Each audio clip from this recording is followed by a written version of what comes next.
আসসালামু আলাইকুম। আজকে আমি দেখাবো ঘরে বসে কিভাবে শর্মা তৈরি করবেন। তো ফার্স্টে আমি একটা চালনিতে 2 কাপ পরিমাণ ময়দা নিয়ে নিয়েছি এবং সাথে 2 চা চামচ চিনি অ্যাড করে দিয়েছি এবং তারপরে গুঁড়া দুধ নিয়ে নিয়েছি 2 চা চামচ। সাথে কিছুটা লবণ অ্যাড করে দিব পরিমাণ মতো, আর 1 চা চামচ ইস্ট ব্যবহার করেছি এবং সব উপকরণগুলোকে একসাথে মিশিয়ে নিয়ে এটা ভালোভাবে ছেঁকে নিচ্ছি।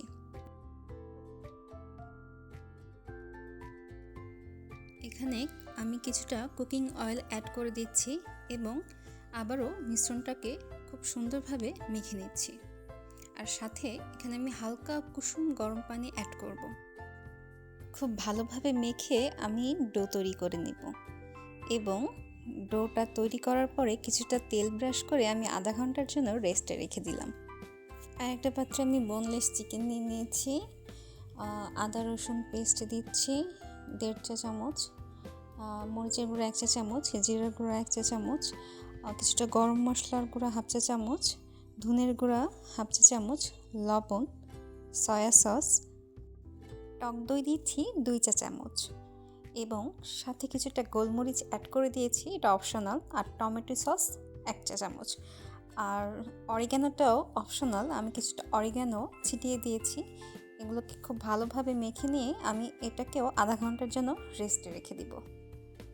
শর্মা সসটা বানানোর জন্য আমি এখানে একটা সিদ্ধ ডিম নিয়ে নিয়েছি, 2টা রসুনের কোয়া নিয়েছি, 1 স্লাইস লেবুর রস চিপে দিয়েছি, কিছুটা লবণ আর 2 চা চামচ গুঁড়া দুধ দিয়ে দিয়েছি, কিছুটা চিনি অ্যাড করে দিয়েছি 1/2 চা চামচের মতন, আর কুকিং অয়েল দিয়ে দিচ্ছি। আমি এখানে সানফ্লাওয়ারটা ব্যবহার করেছি, আপনারা আপনাদের পছন্দ মতন যে কোনো অয়েল ব্যবহার করতে পারেন। এগুলোকে আমি পেস্ট করে নিয়েছি আর সাথে দিয়ে দিচ্ছি 1 চা চামচ টক দই আর 3 চা চামচ টমেটো কেচাপ, 1 স্লাইস লেবুর রস চিপে দিচ্ছি,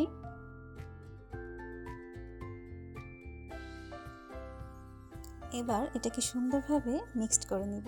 আপনারা যদি ঝাল বেশি খেতে চান তাহলে আপনারা আমার মতন কিছুটা গোলমরিচ অ্যাড করতে পারেন। তো গোলমরিচ অ্যাড করে আমি আবারও এটাকে সুন্দরভাবে মেখে নিলাম। হয়ে গেল আমার শর্মা সস। এখন আমি একটা প্যানে 2 চা চামচ পরিমাণের বাটার নিয়ে নিয়েছি এবং এটাকে মেল্ট হওয়া পর্যন্ত অপেক্ষা করছি। মেল্ট হয়ে যাওয়ার পরে আমি এখানে কাঁচামরিচ কুচি, পেঁয়াজ কুচি, গাজর কুচি, ক্যাপসিকাম দিয়ে এটাকে হালকা করে ভেজে নিব।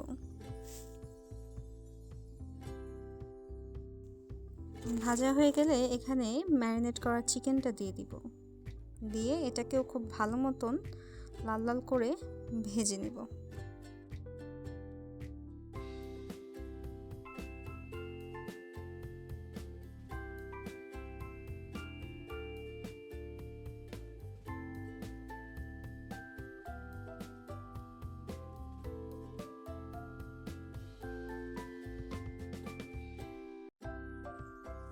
হয়ে গেছে, এখন এটাকে আমি একটা পাত্রে নামিয়ে নিচ্ছি।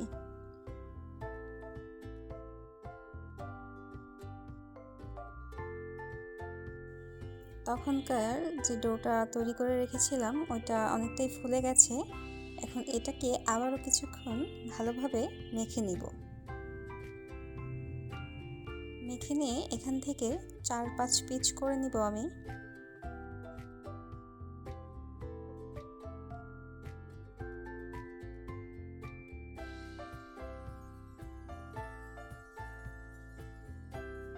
এবার আমি এটাকে রুটির মতন বেলে নিচ্ছি।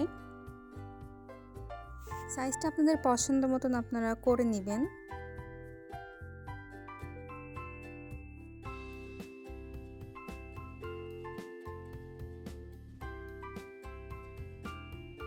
এবার একটা প্যান গরম করে এগুলোকে এপাশ ওপাশ ভালোভাবে ছেঁকে নেব।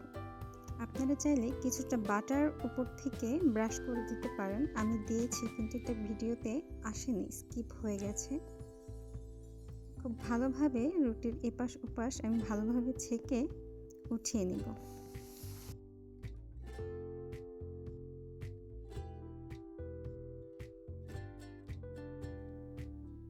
এবার আমি ওই যে শাওরমা সসটা রেডি করেছিলাম ওটা ভালোভাবে লাগিয়ে নিচ্ছি। আর ওই যে চিকেনের পুরটা যে রেডি করেছিলাম ওটাও দিয়ে দিচ্ছি। দিয়ে এটাকে সুন্দরভাবে রোল করে নিলেই হয়ে গেল আমাদের চিকেন শাওরমা।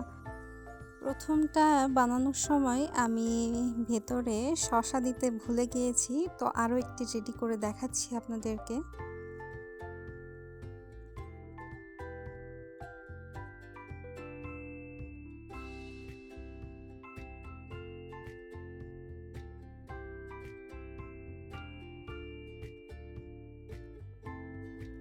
এই ছিল আজকের ভিডিও। দেখা হবে আবার কোনো নতুন ভিডিও নিয়ে। ততক্ষণ সবাই ভালো থাকবেন। আল্লাহ হাফেজ।